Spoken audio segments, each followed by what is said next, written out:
Azərbaycan və Özbəkistan arasında media əməkdaşlığı sadəcə iki ölkə mediası üçün deyil, bütövlükdə region üçün nümunəvi bir model ola bilər. İnformasiyanın istehlak forması sürətlə rəqəmsallaşır. Sosial şəbəkələr və onlayn platformalar informasiya mübadiləsinin əsas kanallarına çevrilir. Rəqəmsal transformasiya medianın operativliyini artırmaqla yanaşı, həm də onun qarşısına yeni məsuliyyətlər qoyur. Burada əsas məsələ informasiya bolluğunda dəqiq, obyektiv və etibarlı xəbərin təmin edilməsidir. Bunu Medianın İnkişafı Agentliyinin icraçı direktoru Əhməd İsmayılov Azərbaycan-Özbəkistan media forumunda çıxışı zamanı dedi.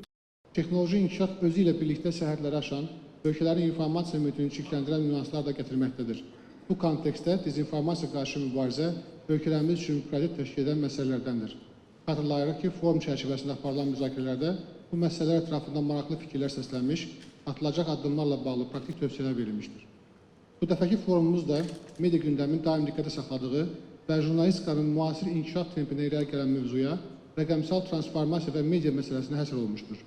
Qeyd edək ki, bugünkü müzakirəmizin mövzusu rəqəmsal transformasiya və media sadəcə texnoloji yeniliklərə etibar etmiş, eyni zamanda cəmiyyətlərin informasiya münasibətini, media kontentin dərk edilməsini, bütövlükdə jurnalistikanın gələcəyini şərtləndirən, onu köklü şəkildə dəyişdirən bir prosesi nəzərdə tutur. Əhməd İsmayılov hesab edir ki, süni intellektin tətbiqindən irəli gələn məsələlər ətrafında ciddi düşünməli, istər Özbəkistan, istərsə də Azərbaycan mediasının təcrübəsini əsas götürərək bu istiqamətdə səylər birləşdirilməli, birgə fəaliyyətin effektiv mexanizmi yaradılmalıdır. Media süni intellektin yalnız forma baxımından təkmilləşmək üçün deyil, eyni zamanda daha maraqlı kontent yaradılması prosesində də yaralanmalıdır. Məlumdur ki, kontentin jurnalistika prinsiplərinə uyğun formada hazırlanması, faktların yoxlanılması, analitik təhlillərin və müqayisələrin aparılması, xüsusən də hazırlanmış materialın vizualizasiyası süni intellekt texnologiyalarının tətbiqi olmadan reallaşa bilməz. Özbəkistan Respublikası Prezident Administrasiyasının Kommunikasiya şöbəsinin sektor müdiri Dilşod Saidjanov isə Azərbaycan və Özbəkistan arasında media sahəsində əməkdaşlığın genişləndirilməsinin önəmini qeyd etdi. O bildirdi ki, ortaq tarixi və mədəni dəyərlərə söykənən bu əlaqələr informasiya mübadiləsinin intensivləşdirilməsi, dezinformasiyaya qarşı birgə mübarizə strategiyalarının formalaşdırılması və regional informasiya təhlükəsizliyinin gücləndirilməsi baxımından xüsusi əhəmiyyət daşıyır. Azərbaycanın təcrübəsi bizim üçün çox önəmlidir. Çünki bu əməkdaşlıq illəri ərzində bir-birimizi daha yaxşı tanıya bilmişik. Təkmilləşməyin sərhədi yoxdur. Sizin təcrübəniz çətin şəraitdə formalaşıb, lakin bunun öhdəsindən gəldiniz və uğur qazandınız.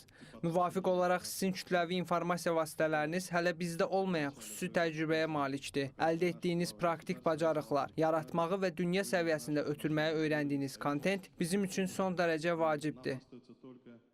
Audiovizual Şuranın sədri İsmət Səttarovun sözlərinə görə, rəqəmsal medianın inkişafı audiovizual məzmunun istehsalı və müvafiq sahənin tənzimlənməsi istiqamətində yeni yanaşmaların tətbiqini tələb edir.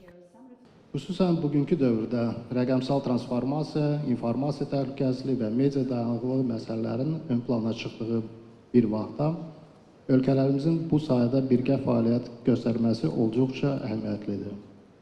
Birgə layihələr, informasiya mübadiləsi, yeni texnoloji trendlərin tətbiqi və peşəkar jurnalistlərimizin təcrübə mübadiləsi qarşılıqlı inkişafımıza xidmət edəcək. Əminəm ki, bu forum Azərbaycan və Özbəkistan media arasında gələcək əməkdaşlığın daha da genişlənməsi üçün növbəti addım və uğurlu bir platforma olacaq. Özbəkistan Respublikasının Azərbaycandakı fövqəladə və səlahiyyətli səfiri Baxrom Aşrafxanov diqqətə çatdırdı ki, informasiya və media sahəsində əməkdaşlıq iki ölkə arasında strateji tərəfdaşlığın mühüm istiqamətlərindəndir. Digər çıxış edənlər isə forumun həm elmi müstəvidə, həm də praktik sahədə əhəmiyyətini vurğuladılar. Bilirsiniz ki, Azərbaycan və Özbəkistan arasında çox ciddi media sahəsində əlaqələr mövcuddur. Bizim hər iki ölkənin media sahəsində fəaliyyət özündə əks etdirən yol xəritəmiz var və bu yol xəritəsinə uyğun olaraq artıq bir neçə ildir ki, silsilə tədbirlər həyata keçirilir. Bura daxildir forumların keçirilməsi, jurnalistlərin mübadiləsi, mətbuat katiblərinin deməli mübadiləsi, müxtəlif səfərlər və konferansların təşkili. Qeyd edək ki, forum rəqəmsal dövrdə media tərəfdaşlığı, informasiya təhlükəsizliyi istiqamətində birgə təşəbbüslər və rəqəmsal informasiya mühitində etik məsuliyyət mövzularında panel sessiyalarla davam etdi.